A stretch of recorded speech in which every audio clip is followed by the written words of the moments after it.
இயேசு கிறிஸ்து ஒரு மனிதனுக்கு எப்பொழுது நம்பிக்கையையும் ஆறுதலையும் மகிழ்ச்சியையும் சமாதானத்தையும் தர முடியும் அப்படின்னா, அவன் எப்பொழுது இயேசு கிறிஸ்துவனிடத்தில் அந்த மனிதன் வந்து இயேசு கிறிஸ்துவின் மூலமாக அவன் பாவ மன்னிப்பை பெற்றுக்கொண்டு தன் பாவிதான் அப்படின்னு ஒத்துக்கொண்டு இயேசு கிறிஸ்துவின் மூலமாக வருகிற அவருடைய சிலுவை மரணத்தின் மூலமாக வருகிற நீதியை பெற்றுக்கொண்டு திருச்சபையில அங்கமாகி அவன் தேவனுடைய வசனங்களை விசுவாசிக்கும் பொழுது என்ன நடக்கும் அப்படின்னா, நித்திய வாழ்வை குறித்த நம்பிக்கை அவனுக்கு உண்டாகும்.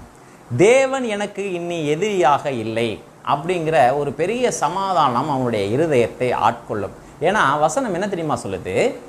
ஒவ்வொரு மனிதனும் தேவனுக்கு சத்துருவாய், அதாவது எதிரியாக பிறக்கிறான் இந்த பூமியில.